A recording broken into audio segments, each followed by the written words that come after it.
तो चलिए हम लोग शुरुआत करते हैं क्लास की। तो आज का पहला सवाल है, कह रहा है कि किसी वस्तु पर उसकी लागत मूल्य क्या है, सीपी या क्रय मूल्य का 1.2 गुना मूल्य अंकित किया जाता है। अंकित मूल्य पर एक निश्चित छूट देने के बाद लाभ घटकर 10% रह जाता है, तो छूट प्रतिशत क्या है। आसान सवाल है, हम लोग देखते हैं। अब देखिए, कह रहे लागत मूल्य का 1.2 मूल्य अंकित किया जाता है। लागत मूल्य क्या होता है, सीपी या क्रय मूल्य। अगर हम लोग सीपी जो है क्रय मूल्य 100 मान लेते हैं, इसका 1.2 गुना कितना हो जाएगा, वो हो जाएगा 120। 120 क्या हो जाएगा, एमआरपी। ठीक है। अब कह रहा है कि इस पर डिस्काउंट दिया गया कुछ एमआरपी पर, तो लाभ घटकर जो है 10% रह जाएगा। ये बताइए सेलिंग प्राइस या विक्रय मूल्य कितना हो जाएगा। कह रहे कि लाभ जो है 10% हो रहा है। अगर लाभ 10% हो रहा है और सीपी 100 है, तो 100 का 10% क्या होगा, 100 का 10% 10 ही होगा। यानी अगर उसका लाभ 10% हो रहा है, तो सेलिंग प्राइस क्या हो जाएगा, 100 में 10 जोड़ देंगे, हो जाएगा 110। ठीक है। लागत उसको 100 पड़ रही है, बेच रहा है 110 में, तभी तो उसको 10% लाभ होगा। अब कह रहा है छूट प्रतिशत क्या है। अब एमआरपी 120 है, सेलिंग प्राइस 110 है, छूट कितना दे रहा है, 10। ठीक है। ध्यान देना है, 120 एमआरपी है, बेच रहा है 110 में, तो छूट 10 दे रहा है, लेकिन किस पर, 120 पर निकालना है, क्योंकि परसेंट में निकालना है तो 100 से गुणा कर देंगे। 10 की छूट दे रहा है 120 पर, परसेंट में लाना है तो 100 से गुणा कर देंगे। 0 से 0 हो जाएगा, 2 छंग 12, 2 पंचे 10, 2 तिहाई 6, पंचे 10, 5 पचम 25 बटे 3%, 3 8 24, 8 सही 1/3%। तो छूट प्रतिशत कितना है, 8 सही 1/3%। उम्मीद है आप लोग समझ पाए होंगे। हम लोग अगले सवाल पर चलते हैं। कह रहा है कि प्रभावी एकल छूट 49.6% है। यदि पहली छूट 30% है, दूसरी छूट 10% है, तो तीसरी छूट ज्ञात कीजिए। ठीक है। ध्यान देना, सिंगल छूट इतना है, और अगर 30% छूट दिया जा रहा है और 10% छूट दिया जा रहा है, तो कह रहा है तीसरी छूट क्या होगी, जो जो तीनों मिलकर इसके बराबर होगी। देखिए आसान सवाल हम लोग देखते हैं। एमआरपी एमआरपी पर डिस्काउंट दिया जा रहा है, क्या बनता है, एफपी। पहली छूट कितनी है, 30%, इसका हो जाएगा 3/10। यानी एमआरपी अगर 10 है, तो डिस्काउंट कितना है, 3, तो एफपी कितना हो जाएगा, सेलिंग प्राइस 7। दूसरा छूट कितना है, 10%, यानी 1/10। एमआरपी अगर 10 है, तो डिस्काउंट 1 है, तो सेलिंग प्राइस कितना हो जाएगा, 9। अब हम लोग को तीसरी छूट नहीं मालूम है, हम लोग मान लेते हैं तीसरी छूट में एमआरपी ए है और सेलिंग प्राइस बी है।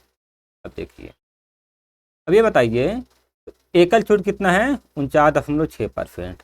तो अगर हम लोग यहाँ पर एमआरपी 100 मान लेते हैं, ठीक है, एमआरपी 100 मान लेते हैं और 49.6% की छूट देते हैं, तो सेलिंग प्राइस कितना हो जाएगा, 100 में 49.6% घटा देंगे, है ना। 100 में परसेंट में 49.6% घटा देंगे, तो कितना आ जाएगा, ये आ जाएगा 50.4। ठीक है। ध्यान देना, एकल छूट इतनी है, तो अगर हम लोग एमआरपी 100 मान लेते हैं, यहाँ पर देखिए, यहाँ पर रेशियो निकालना है हम लोग को। अगर एमआरपी 100 मान लेते हैं और सिंगल जो डिस्काउंट है 49.6 है, तो सेलिंग प्राइस कितना हो जाएगा, 100 में इसको 49.6 को घटा देंगे, तो सेलिंग प्राइस इतना आ गया। तो इन तीनों का गुणा इसके बराबर होता है, और इन तीनों का गुणा इसके बराबर होता है। यहाँ से ए और बी का रेशियो आ जाएगा, और हम लोग को रेशियो चाहिए ही। तो 10 × 10 × ए बराबर हम लोग 100 लिख सकते हैं। ए बराबर, 2 जीरो से 2 जीरो कट जाएगा, तो ए बराबर कितना आ गया, 1। वैसे इसको हम लोग 7 × 9 × बी बराबर 50.4 लिख सकते हैं। 5 से काटेंगे, 5 सत्ते 49, 1 बच रहा है, और 14 मर रहा, 7 दूनी 14। 9 से काटेंगे तो 9 72, यानी बी बराबर हो जाएगा 0.8। ठीक है। यहाँ से ए और बी, इसका रेशियो कितना आ गया, 1:8 बटे, दशमलव हटा, नीचे 1 आया और 0 आ गया। ठीक है, ऐसे भी लिख सकते हैं। ए और बी का रेशियो कितना आ गया, तो 10 का गुणा इसमें हो जाएगा 10/8। अब देखिए यहाँ पर हम लोग लिखते हैं ऊपर थोड़ा सा, ए और बी का रेशियो कितना आ रहा है 10/8। इसको काटेंगे तो आ जाएगा 5/4, 2 से कट रहा है। ये बताइए ए का मान कितना आया 5, बी का मान कितना आया 4। तो डिस्काउंट कितना दिया जा रहा है 1 का, है ना, 1 का डिस्काउंट दिया जा रहा है। 1 का डिस्काउंट किस पे दिया जा रहा है 5 पे, ठीक है, डिस्काउंट जो है 5 पे ही दिया जा रहा है। 1/5 लाना परसेंट 100 से गुणा हो जाएगा, आ जाएगा 20%। तीसरी छूट कितनी है 20%। आसान सवाल था, उम्मीद है आप लोग समझ पाए होंगे।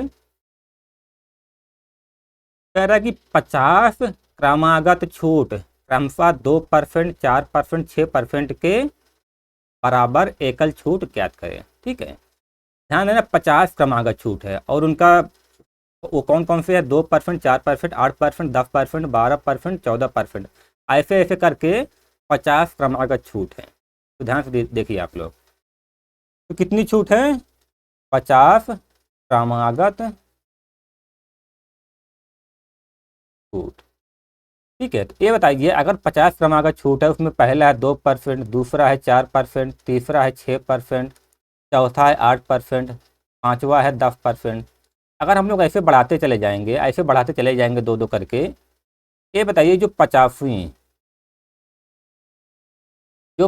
डिस्काउंट होगी वो कितनी होगी 50वीं डिस्काउंट जो है वो हो जाएगी 100%। ठीक है, 50वीं डिस्काउंट जो है 100% हो जाएगी। कह रहा है 50 क्रमागत छूट क्रमशः 2%, 4%, 8% करके ऐसे है। तो जो अगर हम लोग ऐसे आगे बढ़ते जाएंगे ना तो जो 50वीं डिस्काउंट होगी वो 100% हो जाएगी। कह रहा है कि इसके बराबर एकल छूट ज्ञात करें। ये बताइए अगर 50वीं छूट 100% है, हम लोग कोई भी चीज़ है अगर उसकी एमआरपी कुछ भी हम लोग रख लें, चाहे 2000 रख लें, चाहे कुछ भी रख लें, अगर 2000 एमआरपी है तो उसकी सेलिंग प्राइस क्या हो जाएगी, सेलिंग प्राइस 0 हो जाएगी। ऐसा इसलिए क्योंकि जो 50वीं डिस्काउंट है वो कितना है 100%। अगर 50वीं डिस्काउंट 100% है और एमआरपी हम लोग यहाँ पर कुछ भी रख ले 2000, 2 लाख, 4 लाख, 6 लाख, तो अगर इस पर 100% का डिस्काउंट दिया जा रहा है, 100% का डिस्काउंट दिया जा रहा है, तो सेलिंग प्राइस कितना होगा 0 हो जाएगा। कह रहा है कि इसके बराबर एकल छूट ज्ञात करें। ये बताइए अगर एमआरपी 2000 है, सेलिंग प्राइस 0 है, तो एकल छूट क्या हो जाएगी, एकल छूट जो है 100% होगी, है ना, क्योंकि इससे ज़्यादा तो कोई डिस्काउंट होता नहीं है। एकल छूट क्या हो जाएगी 100%। 50 क्रमागत छूट के बराबर जो एकल छूट होगी वो 100% होगी। उम्मीद है आप लोग समझ पाए होंगे। एक डीलर 20,000 रुपये अंकित मूल्य पर कोई सामान 20% और 5% की दो क्रमिक छूट पर खरीदता है। वह उसकी मरम्मत पर 1800 रुपये खर्च करता है और उसे 20,000 रुपये में बेच देता है। उसका लाभ या हानि प्रतिशत दशमलव के एक स्थान तक क्या है। देखिए एक डीलर है, वह एक सामान खरीदता है जिसका अंकित मूल्य 20,000 है, लेकिन खरीदते समय उसको इस पर 20% और 5% की दो क्रमिक छूट मिलती है। ये बताइए डीलर ने कितने में खरीदा है, तो हम लोग निकालते हैं एमआरपी और सेलिंग प्राइस। ठीक है, तो अंकित मूल्य कितना है 20,000, उस पर दो डिस्काउंट मिलता है, पहला है 20%, 20% का रेशियो 1/5, यानी अगर एमआरपी 5 रेशियो और डिस्काउंट 1 रेशियो, तो सेलिंग प्राइस कितना हो जाएगा 4। दूसरा डिस्काउंट है 5%, इसका रेशियो होगा 1/20, यानी एमआरपी अगर 20 रेशियो है तो 1 रेशियो डिस्काउंट, तो सेलिंग प्राइस कितना हो जाएगा 19। 20 पंचे 100, 19 चौक 76, यानी अगर उसका एमआरपी 100 रेशियो था, ठीक है, एमआरपी 100 रेशियो था, सेलिंग प्राइस कितना था 76 रेशियो, उस डीलर ने इसको 76 रेशियो में खरीदा। ठीक है, ये जो डीलर है उसने इसको 76 रेशियो में खरीदा, लेकिन ये 100 रेशियो जो है, ये 100 रेशियो किसके बराबर है, ये बराबर है 20,000 के। ये जो ऊपर वाला 20,000 है इसके बराबर है, क्योंकि उसका अंकित मूल्य कितना था 20,000।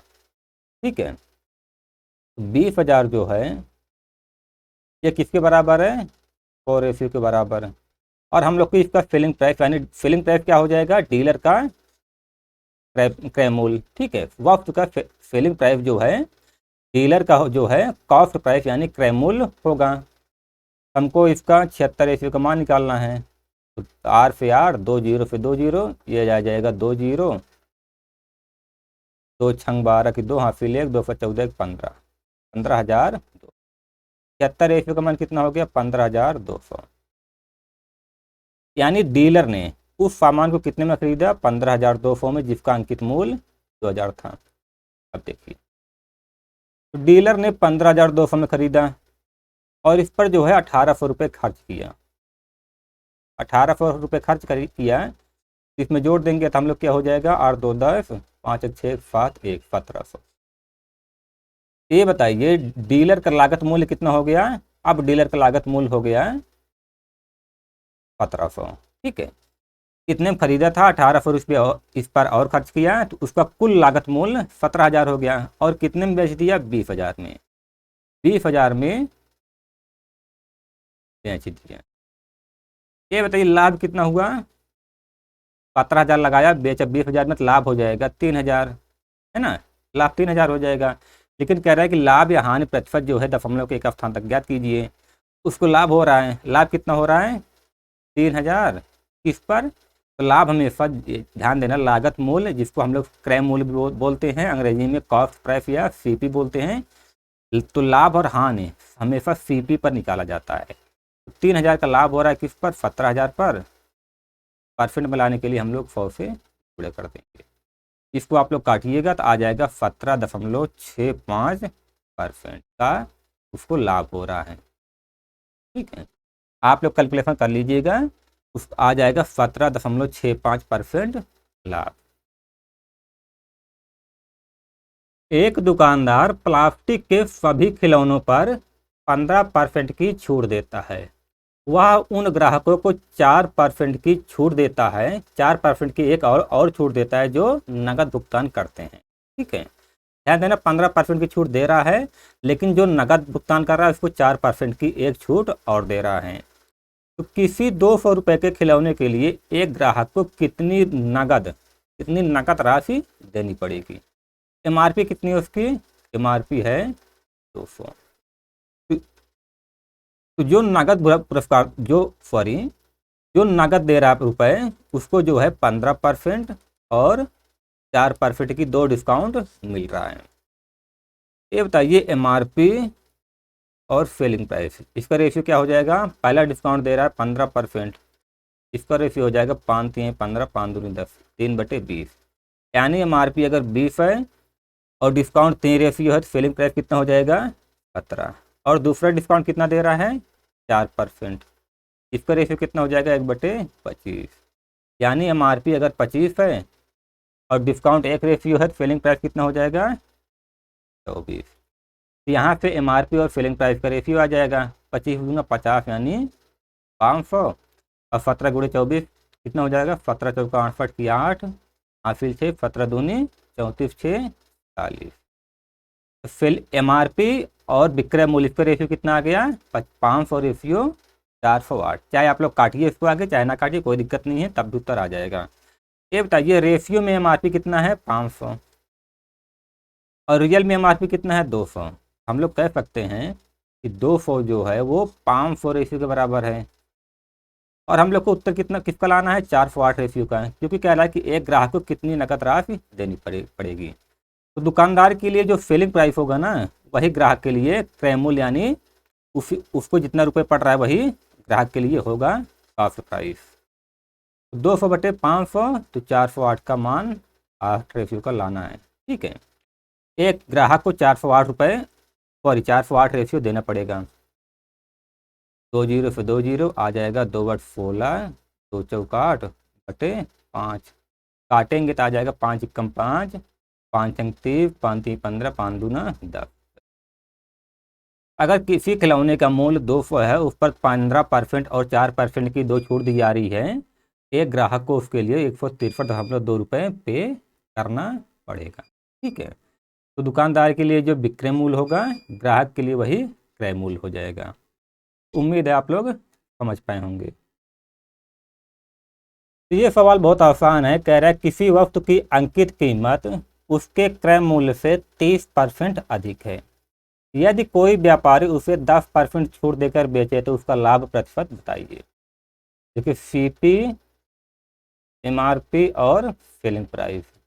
कह रहा अंकित कीमत यानी एमआरपी जो है क्रय मूल्य से 30% अधिक है। अगर हम लोग क्रय मूल्य यानी सीपी 100 मान लें तो अंकित मूल्य एमआरपी कितना हो जाएगा, 30% अधिक है तो 100 का 30% 30 ही होगा, ये हो जाएगा 130। कह रहे कोई व्यापारी उसे 10% छूट देकर बेचता है तो डिस्काउंट हमेशा एमआरपी पर होता है। डिस्काउंट कितना दे रहा है, 10%। 130 का 10% कितना हो जाएगा, ये हो जाएगा 13। एमआरपी 130 है और 13 का डिस्काउंट दे रहा है तो सेलिंग प्राइस कितना हो जाएगा, 130 में 13 घटा देंगे तो ये हो जाएगा 117। ठीक है। कह रहा है कि लाभ प्रतिशत बताइए। ये बताइए क्रय मूल्य कितना है सीपी यानी लागत मूल्य कितना है 100, बेच रहा है 117 में, तो लाभ कितना हो रहा है, लाभ हो जाएगा 17 हो जाएगा, है ना। लाभ 17 हो जाएगा। अगर परसेंट में निकालेंगे तब भी 17% हो जाएगा, क्योंकि हम लोगों ने यहाँ पर सीपी जो है 100 माना है और लाभ बेच रहा है 117 में तो लाभ 17 हो रहा है और परसेंट में भी 17 होगा, क्योंकि 17 का लाभ हो रहा है किस पर, सीपी पर यानी 100 पर। परसेंट में निकालेंगे 100 से गुणा कर देंगे तब भी वो जो है 17% ही आएगा। ठीक है। अब ये सवाल बहुत आसान है, आप लोग पहले इसे खुद लगाने का प्रयास करिए, उसके बाद जो है हल को देखिए। एक शर्ट का अंकित मूल्य 3500 रुपये है। यह दो क्रमिक छूट 20% तथा 10% पर बेची जा रही है, तो इसका विक्रय मूल्य ज्ञात करो। बहुत आसान सवाल है, मुझे उम्मीद है कि आप लोग लगा लेंगे। एमआरपी और सेलिंग प्राइस। छूट कितनी है, पहली है 20%, इसका रेशियो कितना होता है 1/5, यानी एमआरपी अगर 5 रेशियो है तो डिस्काउंट कितना हो रहा है 1 रेशियो का। यहाँ से सेलिंग प्राइस कितना हो जाएगा, वो हो जाएगा 4 रेशियो। एमआरपी 5 रेशियो है, डिस्काउंट 1 का, तो सेलिंग प्राइस 4 रेशियो। दूसरा डिस्काउंट जो है 10%, ये होता है 10% का रेशियो 1/10। तो 10 क्या है, ये एमआरपी है, और ऊपर क्या है 10 का 10% क्या होता है 1 होता है, तो ये जो है डिस्काउंट है। एमआरपी जो है अगर 10 है, डिस्काउंट 1 है, तो सेलिंग प्राइस कितना हो जाएगा, ये हो जाएगा 9। अब देखिए तो 10 बचे 50, एमआरपी कितना आ गया 50 रेशियो और सेलिंग प्राइस कितना आ गया 9 चौक 36 रेशियो। सेलिंग प्राइस यानी विक्रय मूल्य। ये बताइए 3500 क्या है, ये है एमआरपी यानी अंकित मूल्य। हम लोग कह सकते हैं कि 3500 जो है 50 रेशियो के बराबर है। ठीक है, रेशियो में उसका अंकित मूल्य कितना है 50 रेशियो और रियल में 3500। और पूछा क्या है कि इसका विक्रय मूल्य क्या है, दो डिस्काउंट देने के बाद इसका विक्रय मूल्य क्या है, तो इसका विक्रय मूल्य कितना है 36 रेशियो। तो 3500 50 रेशियो के बराबर, माल लाना है 36 रेशियो का, तो उससे गुणा कर देंगे। 0 से 0 5 इसका विक्रय मूल्य हो जाएगा 5×5 = 42, 7×4 25। विक्रय मूल्य हो जाएगा जो है 2520 रुपये। ठीक है, आसान सवाल था, उम्मीद है आप लोग लगा पाए होंगे। इस तरह का मैंने आप लोग को एक सवाल जो है पहले ही मैं आप लोग को बता चुका हूँ। वो जो प्रॉफिट एंड लॉस का दूसरा वीडियो है उसमें मैंने पहला वाला सवाल ऐसे ही शामिल किया था। ठीक है, सेम टू सेम ऐसे ही शामिल किया था। कह कौन सी क्रमिक छूट ग्राहक के लिए सबसे उचित रहेगी। देखिए एक दुकानदार जो है किसी वस्तु पर 3 छूट दर्शा रहा है। पहली वो जो है 25% दो डिस्काउंट दे रहा है, और दूसरी डिस्काउंट दे रहा है 10% और 40%, और तीसरा कह रहा है कि 20% और 30%। कह रहा है कि इन तीनों में ग्राहक के लिए कौन सी छूट सबसे उचित रहेगी। जाहिर सी बात है ग्राहक के लिए वही छूट सबसे अच्छी होगी जिस पर उसको ज़्यादा डिस्काउंट मिलेगा। तो मैंने बताया था कि आप लोग इसको बिना पेन चलाए कैसे हल करेंगे। वो कैसे होगा, देखिए इन दोनों को जोड़िए। 25 कितना हो रहा है 50, 10 और 40 कितना हो रहा है 50, 20 और 30 कितना हो रहा है 50। अगर तीनों को जोड़ने के बाद बराबर वैल्यू आ रही है, जैसे इसको जोड़ने के बाद 50 आए, इसको 50 इसको 50, अगर तीनों को जोड़ने के बाद बराबर वैल्यू आ रही है तो जिस दो डिस्काउंट के बीच ज़्यादा अंतर होगा वही जो है ज़्यादा डिस्काउंट देगी, और वही ग्राहक छूट जो है ग्राहक के लिए उचित रहेगी। ज़्यादा अंतर मतलब ज़्यादा डिस्काउंट। तो जिसके बीच में ज़्यादा अंतर रहेगा, अब देखिए इन दोनों के बीच में कितना अंतर है, 0 का है। इन दोनों के बीच में 30 का अंतर है। इन दोनों के बीच में 10 का अंतर है। इन दोनों के बीच में ज़्यादा अंतर है, इसलिए इस पर ज़्यादा डिस्काउंट मिलेगा और यही जो है ग्राहक के लिए ज़्यादा उचित रहेगा। ठीक है, अगर ग्राहक के लिहाज से देखा जाए तो ये दूसरी वाली ये ज़्यादा उचित रहेगा। लेकिन अगर यहीं पर अगर लिख देता है कि दुकानदार के लिए कौन सी छूट सबसे उचित रहेगी, तो वो हो जाता पहला वाला। ठीक है, तो दुकानदार के लिए वो छूट सबसे उचित होगी जिस पर कम डिस्काउंट उसको देना पड़ेगा। तो पहले वाले पर कम डिस्काउंट उसको देना पड़ रहा है। आप लोग चाहें तो इसको बेसिक से लगाकर भी एक बार चेक कर सकते हैं। ठीक है, जिसका ऑप्शन हो जाएगा उत्तर बी, 2 वाला, केवल 2। ग्राहक को इस पर सबसे ज़्यादा डिस्काउंट मिलेगा। कह रहा है कि 19% की छूट देने पर एक फ्रीजर की कीमत 24,000 रुपये है। यदि छूट जो है 32.5% दी जाती है तो उसका बिक्री मूल्य क्या होगा। देखिए आसान सवाल है, आप लोग इसको ध्यान से समझिएगा। MRP और सेलिंग प्राइस कह रहा है कि 19% की छूट दिया गया, यानी MRP अगर 100 है और छूट 19% दिया गया तो सेलिंग प्राइस कितना हो जाएगा, वो हो जाएगा 81। और यहाँ पर सेलिंग प्राइस यानी 81 का मान दिया हुआ कितना, 24,000। तो यहाँ से हम लोग MRP निकाल लेंगे। ये बताइए अगर 24,000 जो है 81 रेशियो के बराबर है ना, 24,000 सेलिंग प्राइस है और रेशियो में 81 है, तो 24,000 अगर 81 रेशियो के बराबर है, हमको निकालना है MRP। तो MRP कितना है, 100 रेशियो। अब देखिए जो एग्जामिनर है वो ये चाह रहा है कि आप लोग जो है, जो नए नए छात्र हैं यानी जो अनजान छात्र हैं, वो यहाँ पर इसको काटने में लग जाएं। जबकि वो जानता है कि अगर यहाँ पर काटने में लग जाएंगे तो अच्छे से कटेगा नहीं यहाँ पर, और जो है उत्तर जो है दशमलव में यहाँ पर आ सकता है। जबकि इसको ऐसे ही रहने दिया जाएगा और आगे ले जाया जाएगा ना, तो वहाँ पर वो आगे चल के आसानी से कट जाएगा। ठीक है, हम लोग इसको यहाँ पर काटेंगे नहीं, आगे चल कर यह जो है आसानी से कट जाएगा। ठीक है, तो MRP कितना हो गया, MRP यहाँ पर ये हो गया। अब देखिए कह रहा है कि अगर छूट जो है 32.5% दिया जाता, तो 32.5% का रेशियो कितना हो जाएगा। अगर आप लोग इसका रेशियो निकालेंगे 13/40 हो जाएगा, यानी 40 का 32.5% 13 होगा। अगर MRP जो है, MRP 40 रेशियो है, डिस्काउंट कितना है, 13 रेशियो। अब देखिए यहाँ से MRP और सेलिंग प्राइस कितना हो रहा है। ठीक है, कह रहा है कि यदि छूट जो है इतनी दी जाती तो बिक्री मूल्य क्या होगा, है ना। अगर 19% छूट दिया गया तो बिक्री मूल्य जो है 24,000 है और रेशियो में 81 है, तो यहाँ से MRP निकाला इतना आ गया। हम लोग इसको यहाँ पर इसलिए नहीं काटे क्योंकि आगे चलने के बाद इसको जब यहाँ पर ले आएंगे ना तो काटने में आसानी हो जाएगी। आप लोग बस समझते जाइए बस। कह रहा है इतनी डिस्काउंट दिया गया तो बिक्री मूल्य क्या होगा। ठीक है, ये बताइए यहाँ पर MRP अगर 40 है और डिस्काउंट 13 दिया जा रहा है तो सेलिंग प्राइस कितना हो जाएगा, 27। ये बताइए MRP अगर 40 है तो 40 MRP 40 रेशियो क्या इसके बराबर है, बिल्कुल बराबर है। यानी हम लोग कह सकते हैं कि 24,000 बटे 81 गुणे 100, ये क्या है, रियल में MRP है। ठीक है, वास्तविक MRP है। तो यहाँ पर जो 40 रेशियो MRP है, ठीक है, ध्यान देना वास्तविक MRP तो वही रहेगी, रेशियो में भले ऊपर नीचे हो लेकिन रियल वाली MRP वही रहेगी। अगर MRP 24,000 बटे 81 गुणे 100 है तो ये किस रेशियो में किसके बराबर है, 40 रेशियो के बराबर है ना। यह जो है 40 रेशियो के बराबर है। और पूछा क्या है कि बिक्री मूल्य क्या होगा, यानी इतना डिस्काउंट देने के बाद बिक्री मूल्य क्या होगा।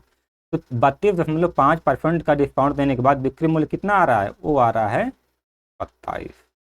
ठीक है, अब देखिए 27 रेशियो, अब यहाँ से काटेंगे तो ये जो है आसानी से कट जाएगा। 9 तिरिक 27, 99, 81, 3 तिरिका हम लोग यहाँ पर साफ साफ लिख लेते हैं, 24,000 गुणे 100 बटे 3 गुणे 40। बस इसको काट देंगे, हम लोग का उत्तर आ जाएगा क्योंकि यह जो है सेलिंग प्राइस है। तो 3×8 = 24, यहाँ से आ गया 8,000। तो 40 से जीरो से काटेंगे, जीरो कट जाएगा, ये 2 बार जाएगा, तो यहाँ से आ जाएगा 20,000। उसका सेलिंग प्राइस कितना है, 20,000 रुपये। ठीक है, अब ये तो बेहद आसान सवाल है। कह रहा है कि यदि दुकानदार 4400 रुपये में एक वस्तु बेचता है जिस पर 5000 रुपये चिन्हित है, चिन्हित है मतलब कि अंकित किया हुआ है यानी MRP, तो वह कितना छूट का प्रस्ताव दे रहा है? MRP 5000 है और बेच रहा है 4400 में यानी 600 की छूट दे रहा है। तो छूट जो है हमेशा MRP पर दिया जाता है ना। कह रहा है कितने परसेंट की छूट दे रहा है, वहाँ पूछा है परसेंट में। 600 की छूट कितने पर? 5000 पर। उत्तर लाना परसेंट में तो 100 से गुणा हो जाएगा, 2 जीरो से 2 जीरो, यहाँ से ये हो जाएगा 5 एकम 5, 5 दूनी 10, 12% की डिस्काउंट वह दे रहा है।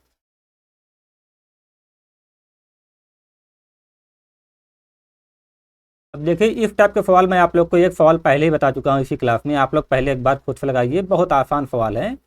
एक दुकानदार अपने सामान पर क्रय मूल्य से 20% अधिक मूल्य अंकित करता है तथा अंकित मूल्य पर 15% की छूट देता है, तो उसका लाभ प्रतिशत ज्ञात कीजिए। तो ऐसे सवाल मैं इसी क्लास में बता चुका हूँ, आप लोग पहले खुद लगाइए। CP, MRP और FP। अगर क्रय मूल्य से 20% अधिक मूल्य अंकित करता है, अगर हम लोग क्रय मूल्य यानी CP जो है 100 मान लेते हैं, तो MRP कितना हो जाएगा? हो जाएगा 120, है ना, क्योंकि क्रय मूल्य से 20% अधिक मूल्य अंकित कर रहा है। तो MRP 100 माने तो 100 का 20% 20 होगा, MRP कितना हो जाएगा? 120। कह रहा है अंकित मूल्य पर 15% की छूट दे रहा है, तो अंकित मूल्य कितना है? 120 है, इस पर जो है 15% की छूट दे रहा है, तो 120 का हम लोग 15% निकाल लेंगे। 1 जीरो से 1 जीरो, 5 तियाँ 15, 5 दूना 10 और 2 छंग 12। छूट कितना दे रहा है? 36 18। MRP 120 है, 18 की छूट दे रहा है, तो सेलिंग प्राइस कितना होगा? इसमें 120 में 18 माइनस हो जाएगा, तो सेलिंग प्राइस कितना हो जाएगा? 102। अब कह रहा है कि लाभ प्रतिशत ज्ञात कीजिए, तो ये बताइए क्रय मूल्य 100 है, विक्रय मूल्य 102, तो लाभ कितना हो रहा है? लाभ हो रहा है 2। अब अगर क्रय मूल्य 100 ही है तो लाभ रियल में भी 2 हो रहा है, और प्रतिशत में पूछे तब भी 2% का लाभ हो रहा है ना। परसेंट में पूछे तब भी 2% का लाभ हो रहा है, क्योंकि तुलना जो है 100 से हो रही है। अगर परसेंट आप लोग निकालना चाहें, 2 का लाभ हो रहा है, 100 CP है, 102 FP है, तो 2 का लाभ हो रहा है किस पर? सेलिंग प्राइस पर होगा। हमेशा कॉस्ट प्राइस पर लाभ या हानि निकाला जाता है। 2 का लाभ हो रहा है 100 पर, परसेंट निकालने के लिए 100 से गुणा हो जाएगा, तो यहाँ ऐसे भी 2% आ जाएगा। ठीक है, तो ध्यान देना अगर बेस जो है 100 हो और किसी चीज़ का परसेंट निकालना हो तो जितना वो रहता है उतना ही परसेंट हो जाता है। लाभ 2 का हो रहा है किस पर? 100 पर, तो परसेंट में भी 2% का लाभ हो जाएगा। एक वस्तु का मूल्य पहले 30% बढ़ाया गया, इसके बाद 2 क्रमागत छूट क्रमशः 20% और 17.5% दी गई। अब इसका मूल्य होगा 14.2% कम, 12.8% वृद्धि, इतना वृद्धि इतना कम। इसको आप लोग रेशियो से ना लगाकर आप लोग डायरेक्ट भी लगा सकते हैं। अगर हम लोग इसका CP जो है 100 मानेंगे, इसका MRP कितना हो जाएगा? MRP का 30% बढ़ा दिया गया है यानी 130 हो जाएगा। ठीक है, पहले उसका मूल्य 100 था और 30% बढ़ा दिया गया, तो 100 का 30% 30 होगा, तो 100 MRP जो है 130 हो गया। इस पर 2 छूट दिया जा रहा है, देखिए 130 है, पहली छूट कितनी है? 20%। अगर 20% का छूट दिया जा रहा है तो 130 को कितना बच रहा है? 80% बच रहा है। या आप लोग रेशियो निकाल कर यहाँ पर रेशियो भी लगा सकते हैं। ठीक है, अब इतना बचा, अब इस पर भी 17.5% का डिस्काउंट दिया गया है, तो कितना बचा अब इसका मूल्य बचा जो है 82.5%। ठीक है, फॉर्म में से 17.5 घटाएंगे तो आ जाएगा 82.5%। तो MRP यानी मूल्य इसका 130 था, पहले डिस्काउंट 20 दिया गया, तो अब कितना बचा? 80/100। दूसरा डिस्काउंट 17.5 दिया, बचा जो है 82.5%। इसी को हम लोग काट देंगे, तो 2 छूट देने के बाद उसका जो मूल्य है वो अब आ जाएगा। ठीक है, वर्तमान में वाला आ जाएगा, 2 जीरो से 2 जीरो कट जाएगा, यहाँ दशमलव हटेगा तो नीचे 1 जीरो बढ़ा सकते हैं। अब देखिए 25 पे कट रहा है, तो 25 चौको 100, तो यहाँ से 40 आ जाएगा, और इसको काटेंगे तो एक 100 में 4 बार जाता है 25 से बार, तो यहाँ पर 800 है, 4 8 32, एक 25 और है, तो ये हो जाएगा 33 बार। ठीक है, 25 से 33 बार जाएगा 800 में। अब देखिए 4 से ये भी कट रहा है, 4 दूनी 8 और 4 धामा 40। यहाँ पे हो जाएगा 13 गुणे 2 6, 2 6, 13 गुणे 66 बटे 10, 13 छंग 78, 13 छंग 78 7 85 बटे 10। यहाँ से हो जाएगा 85.8%। ये बताइए पहले सी कितना था 100, और उसको बढ़ाने के बाद 130 हो गया, और उस पर दो छूट दिया गया 20% और 17.5%। अब इसका मूल्य कितना हो गया 85.8। कह रहा अब इसका मूल्य कितना क्या होगा, यानी वृद्धि हो गई है कमी हो रही है। तो जाहिर सी बात है पहले 100 था, अब इतना हो रहा है तो उसके मूल्य में कमी हो रही है, मूल्य में कमी हो रही है। कितनी कमी हो रही है, 100 में जो है हम लोग 85.8 घटा देंगे तो 10 में फाट गए 2, यहाँ पे 9 में 5 गए 4, 9 में फाट गए 1। कमी कितनी की हो रही है 14.2 की। और पूछ रहा परसेंट में, तो यही हमारा उत्तर आ जाएगा परसेंट में, क्योंकि यहाँ पर आधार यानी सीपी जो है 100 है। तो रियल में भी 14.2 की कमी हो रही है और परसेंट में भी 14.2% की कमी हो रही है। उम्मीद है आप लोग समझ पाए होंगे। अब देखिए कह रहा है कि एक विक्रेता अपने अंकित मूल्य को 40% बढ़ाकर रखता है और बिक्री के समय दो क्रमागत छूट 15% और 14.2/7% देता है, तो उसको पूरे सौदे में लाभ प्रतिशत ज्ञात करो।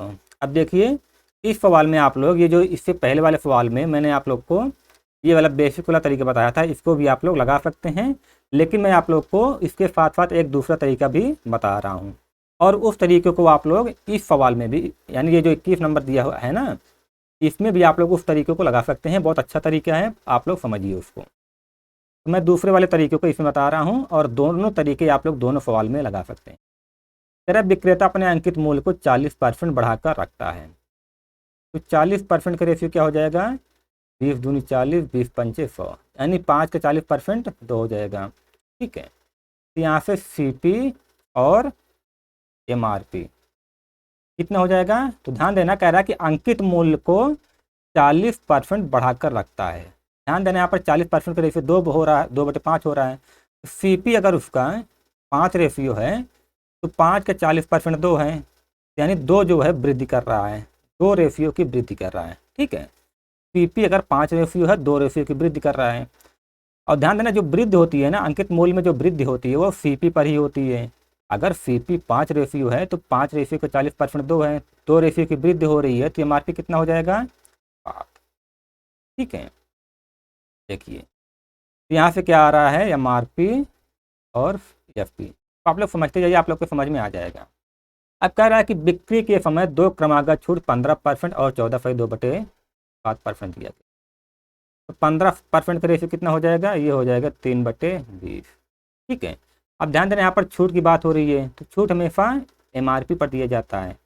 अगर एमआरपी 20 है, डिस्काउंट कितना दिया जा रहा है 3, एमआरपी 20 है, डिस्काउंट 3, तो सेलिंग प्राइस कितना हो जाएगा 17। वैसे ही 14.2/7% का रेशियो कितना होता है 1/7, यानी एमआरपी अगर 7 है, डिस्काउंट 1 का है, तो सेलिंग प्राइस कितना हो जाएगा, ये हो जाएगा। ठीक है, अब देखिए अब यहाँ पर जो एमआरपी है, एमआरपी से एमआरपी कट जाएगा। ठीक है, एमआरपी से एमआरपी कट जाएगा। अब बचा क्या सीपी और एफपी। ठीक है, सीपी और एफपी बचा।